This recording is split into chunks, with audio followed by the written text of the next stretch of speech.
That Tavern Safety Summit that is being held, and it certainly follows recent mass shootings at taverns, concerns around safety as well that have been raised, and police are now hoping to intensify their efforts in the wake of that. This Safety Summit is being hosted by the Gauteng Liquor Traders Association, as well as in collaboration with their national counterparts. Mbalenhle Mthethwa is our reporter on the story. She joins us now live. And Mbalenhle, help us get a sense of what's come out of this gathering. Are there any tangible outcomes that they've managed to essentially agree on? Well, there are not necessarily any agreements at this present moment. However, there has been a stern warning that has been issued by the acting Gauteng Police Commissioner about the conduct of some of the tavern owners as well as some of the liquor traders in townships. And it would seem as though there are concerns regarding the quality of alcohol that is served in many of these establishments, and this includes illicit alcohol as well as illicit cigarettes. And now it would seem as though what we have learned and taken from this establishment is that, or rather this engagement, is that there are different shapes and sizes of what seems to be illegal and illicit alcohol. And here I'm joined by the Commissioner, who's just going to explain exactly to us what exactly has been happening. Thank you so much for taking the time to speak to us. Stern warning from those who are trading liquor in and around Gauteng, and you are saying that you are not going to leave any stone unturned. However, explain to us, how is some of this illicit alcohol making its way into these establishments? All right, thanks very much.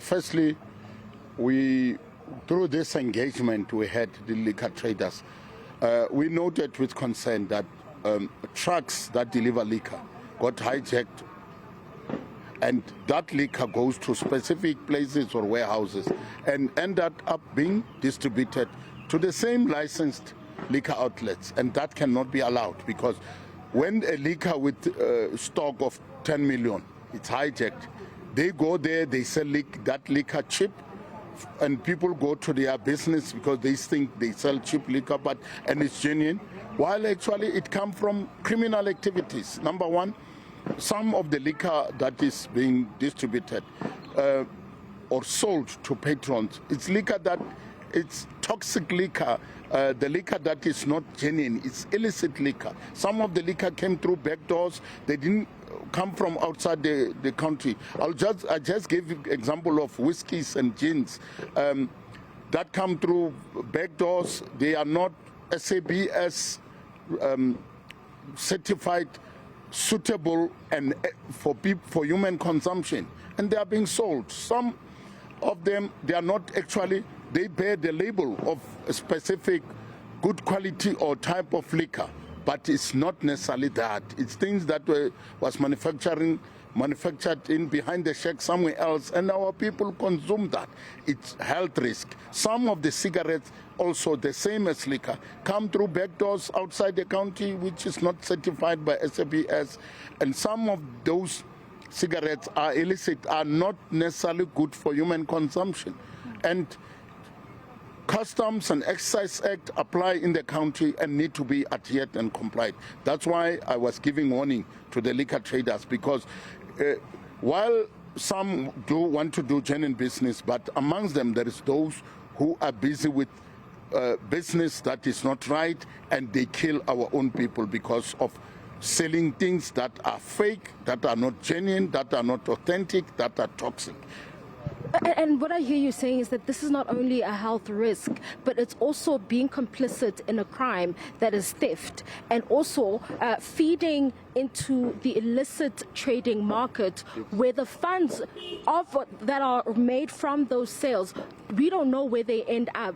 And this could perhaps also be an economic crime, given that it means that the South African government does not get the excise duty that it is due. What consequences do those who are found to have been involved in this face, should they be held accountable? No, we deal with them as we come across. I'm talking now from our practical day-to-day experience, what we found, what we get, and hence I speak to the same people direct on their face to say, some of you do this, stop it, don't allow it in our space. If you know somebody do it, report that person so that we can all be in a fair, open, legit, authentic business that is fully compliant of the law of the Republic, Custom Exercise Law, Liquor Act, and also ensuring that you take your clients and patrons serious. Their health, their welfare,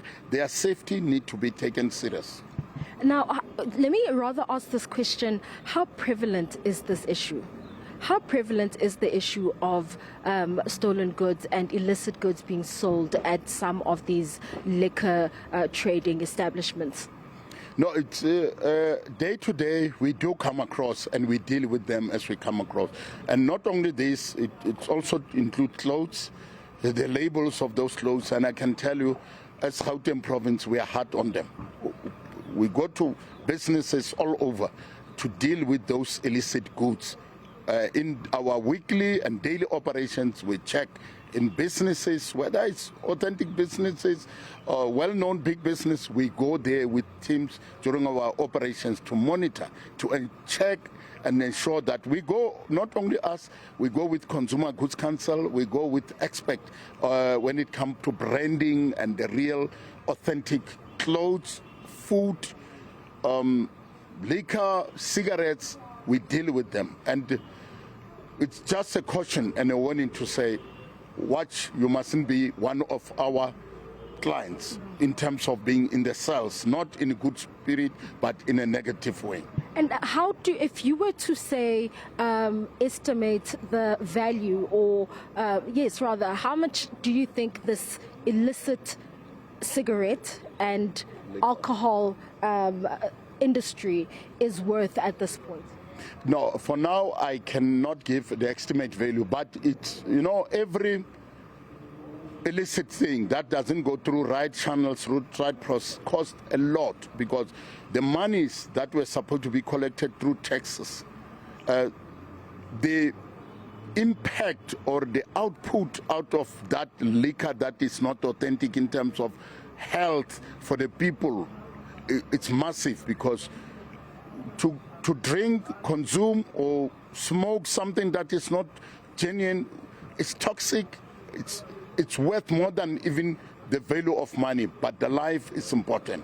Therefore, in future, next interview, we can be in a position to give you an estimate out of what we found to say it's worth plus minus this. But for now, it's massive because it includes health, not only ordinary monetary value. Health also, it's what it affects.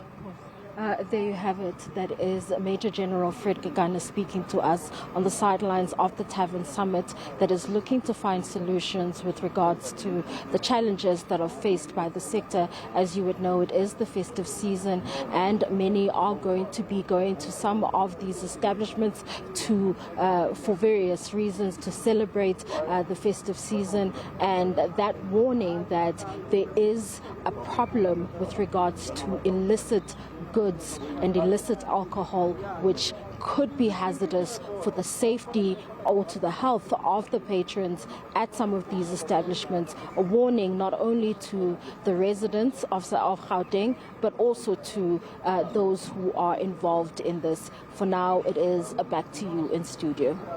Mbalenhle Mthethwa, keeping a close eye on the Tavern Safety Summit in Soweto for now. Thanks very much indeed.